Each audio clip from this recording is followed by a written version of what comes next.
বাংলাদেশ জাতীয় ফুটবল দলের ক্যাম্পে আজ বিকেলে যোগ দিয়েছেন ইংলিশ প্রিমিয়ার লিগে খেলা ফুটবলার হামজা চৌধুরী। গত ২২ তারিখ তার ভিয়েতনাম আসার কথা থাকলেও তার ক্লাব লেস্টারের খেলা থাকায় আসতে পারেননি। গতকাল ইংল্যান্ড থেকে টার্কিশ এয়ারলাইন্সে রওনা হয়ে আজ ভিয়েতনাম সময় বিকেল ৪টায় পৌঁছেছেন। জাতীয় ফুটবল দলের ম্যানেজার আমির খান হামজাকে এয়ারপোর্ট থেকে আনতে যান। ইমিগ্রেশন ও বিমানবন্দরে আনুষ্ঠানিকতা শেষে আধ ঘন্টার বেশি সময় লাগে। আজ বিকেলে বাংলাদেশ দলের অনুশীলন স্থানীয় সময় বিকেল ৫টায় অনুষ্ঠিত হয়।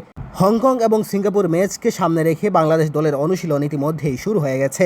হামজা হংকং ও ভারতের বিপক্ষে ম্যাচের আগে ঢাকায় যখন এসেছিলেন তখন ইংল্যান্ড থেকে সকালে এসে বিকেলে অনুশীলন করেছেন। তবে আজ ভিয়েতনামে অনুশীলন শুরু হয় এবং অনেক ভ্রমণ ক্লান্তি থাকায় প্র্যাকটিস করেননি হামজা। এরপরও অনুশীলন গ্রাউন্ডে সবার সঙ্গে দেখা করতে সেখানে গিয়েছেন, মনোযোগ দিয়ে দেখেছেন সতীর্থদের অনুশীলন। আগামী ২৬ মার্চ ভিয়েতনামের বিপক্ষে বাংলাদেশের প্রীতি match.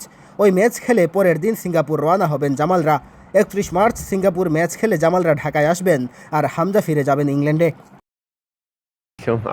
Journey Balasil, Fondo Gontasil, but Istanbul staff horses. Bishi Hostoisina.